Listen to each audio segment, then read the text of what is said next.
మీలో ఎంతమందికి పాత బుక్స్ స్మెల్ అంటే ఇష్టం? మీరు ఏదైనా లైబ్రరీకి వెళ్ళి లేదా మీ దగ్గర ఏదైనా పాత బుక్స్ ఉంటే వాటి స్మెల్ ని చూడండి, చాలా బాగుంటుంది. ఇది అందరికి నచ్చకపోవచ్చు, కానీ చాలా మందికి పాత బుక్స్ స్మెల్ అంటే చాలా బాగా ఇష్టం. అయితే ఈ స్మెల్ రావడానికి రీజన్ ఏంటంటే, నార్మల్ గా ఈ బుక్స్ నుండి వచ్చే స్మెల్ అనేది పేపర్స్ అండ్ ఇంక్ యొక్క కంబైన్డ్ స్మెల్. పేపర్ అనేది వుడ్ నుండి తయారవుతుంది. ఈ వుడ్ అనేది ఆర్గానిక్ కాంపౌండ్. ఇందులో సెల్యులోస్ అండ్ లిగ్నిన్ అనే కెమికల్స్ ఉంటాయి. అయితే ఈ కెమికల్స్ కొన్ని సంవత్సరాల పాటు హీట్ కి, లైట్ కి అండ్ మాయిశ్చరైజర్ కి ఎక్స్పోజ్ అవ్వడం వల్ల మెల్లగా వైలెట్ ఆర్గానిక్ కాంపౌండ్స్ గా మారుతుంది. ఈ కెమికల్స్ మంచి స్మెల్ ని కలిగి ఉంటుంది. అందుకే పాత బుక్స్ నుండి మంచి స్మెల్ అనేది వస్తుంది.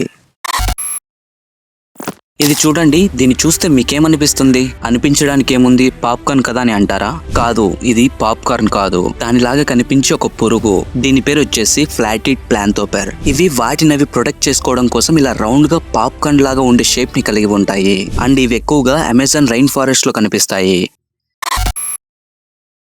అమెరికా స్పేస్ నాసా వాళ్ళు స్పేస్ నుంచి పర్సియస్ గెలాక్సీ క్లస్టర్ అనే ఒక పెద్ద బ్లాక్ హోల్ నుంచి ఒక సౌండ్ ని రికార్డ్ చేశారు. అది ఎలా ఉందంటే మీరే వినండి.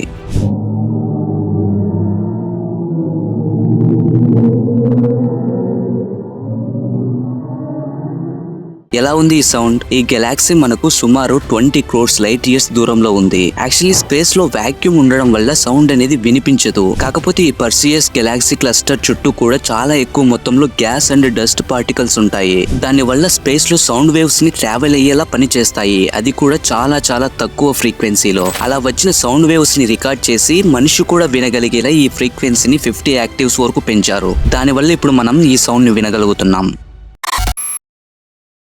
అమెరికాలో జరిగిన భారీ ప్రమాదం అసలేం జరిగింది? అమెరికాలోని మేరీల్యాండ్ స్టేట్ లో బాల్టిమోర్ అనే ప్లేస్ లో ఒక 3 kilometers పొడవైన బ్రిడ్జ్ ఉంది. దాని పేరు వచ్చేసి ఫ్రాన్సిస్ స్కాట్ కీ బ్రిడ్జ్. అసలు విషయం ఏంటంటే, ట్యూస్డే 26 March అంటే మంగళవారం ఎర్లీ మార్నింగ్ సింగపూర్ ఫ్లాగ్ తో ఉన్న ఒక పెద్ద కార్గో షిప్ అమెరికాలోని బాల్టిమోర్ అనే ప్లేస్ నుండి శ్రీలంకలోని కొలంబియాకి వెళ్తుంది. అలా వెళ్లే టైంలో ఇలా అనుకోకుండా షిప్ కంట్రోల్ తప్పి బ్రిడ్జ్ ని ఢీకొనడంతో ఆ బ్రిడ్జ్ మొత్తం కూలిపోయి కింద పడిపోయింది. అండ్ ఆ టైంలో బ్రిడ్జ్ పై వెళ్తున్న అన్ని వెహికల్స్ కూడా ఆ రివర్ లో పడి మునిగిపోయాయి. ఈ ఇన్సిడెంట్ వల్ల 6 మంది చనిపోయారు. ఈ ఇన్సిడెంట్ పై అమెరికన్ ప్రెసిడెంట్ అయిన బైడెన్ ఏమని రియాక్ట్ అయ్యారంటే, ఈ ప్రమాదంలో హెల్ప్ చేసిన సపోర్ట్ టీమ్ తో పాటు ఆ షిప్ లో ఉన్న 22 మంది ఇండియన్ స్టాఫ్ ని కూడా మెచ్చుకొని థ్యాంక్ యూ చెప్పారు. ఎందుకంటే ఆ షిప్ కంట్రోల్ తప్పిన వెంటనే షిప్ లో ఉన్న ఇండియన్ స్టాఫ్ వాళ్ళు మేరీల్యాండ్ ట్రాన్స్పోర్టేషన్ అథారిటీ ఆఫీస్ వాళ్ళకి ఇన్ఫార్మ్ చేసి అలర్ట్ చేశారని చెప్పారు. అలా వారిచ్చిన ఇన్ఫర్మేషన్ ప్రకారం వెంటనే అక్కడ దగ్గరలో ఉన్న ఆఫీసర్స్ వెళ్లి ఆ ఫ్రాన్సిస్ స్కాట్ కీ బ్రిడ్జ్ పైకి వెహికల్స్ ని వెళ్లకుండా స్టాప్ చేశారని చెప్పారు.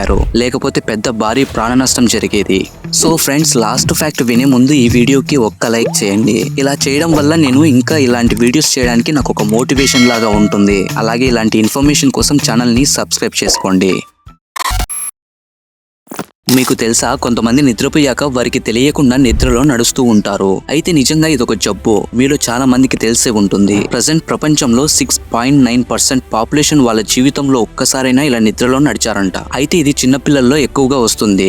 బేసిక్ గా మనం నిద్రపోయాక 2 లేదా 3 గంటల్లో డీప్ స్లీప్ లోకి వెళ్తాం. దీన్ని NREM స్లీప్ స్టేట్ అని అంటారు. అంటే ఆ టైంలోనే స్లీప్ వాకింగ్ అనేది మొదలవుతుంది. అండ్ నిద్రలో నడిచేటప్పుడు కళ్ళు మూసుకోరు, కళ్ళు తెరిచే ఉంటారు. వాళ్ళు రెగ్యులర్ గా చేసే పనులు అంటే క్లీనింగ్ లేదా డోర్ ఓపెన్ చేసి బయటకు వెళ్లడం ఇలాంటివి చేస్తారు. కానీ మన బ్రెయిన్ మాత్రం నిద్రపోయే స్టేట్ లో ఉంటది. అయితే ఇది ఎందుకు వస్తుంది? బేసిక్ గా ఇది చిన్నపిల్లల్లో ఎక్కువగా వస్తుందని చెప్పా కదా. అయితే వాళ్ళకు దాదాపు 10 ఏళ్లు దాటంగానే వాళ్ళకున్న ఈ జబ్బు పోతుంది. బట్ కొంతమందికి ఆ తర్వాత కూడా ఇది అలవాటు అవుతుంది. బేసిక్ గా ఇది రావడానికి రీజన్స్ వచ్చేసి చాలా ఉన్నాయి. అండ్ కొన్నిసార్లు స్పెసిఫిక్ మెడిసిన్స్ వాడినా కూడా ఈ స్లీప్ వాక్ అనేది తగ్గదు. అయితే ఎక్కువగా కామన్ గా వచ్చే రీజన్స్ ఏంటంటే, మనకున్న స్ట్రెస్ అండ్ నిద్ర లేకపోవడం వల్ల ఈ స్లీప్ వాక్ అనేది వస్తుంది.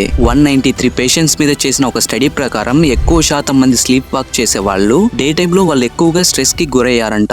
ఆ తర్వాత వచ్చేసి నిద్ర లేకపోవడం వల్ల కూడా ఇలా జరుగుతుంది. అండ్ మెయిన్ గా మన ఫ్యామిలీలో ఈ జబ్బు ఎవరికైనా ఉంటే మనకు కూడా వచ్చే అవకాశం చాలా ఉందంట. అండ్ ఇప్పటి వరకు స్పెసిఫిక్ గా అంటే బ్రెయిన్ లో ఏ పార్ట్ వల్ల ఇలా స్లీప్ వాక్ చేస్తున్నాం అనేది ఇంకా కనిపెట్టలేకపోయారు.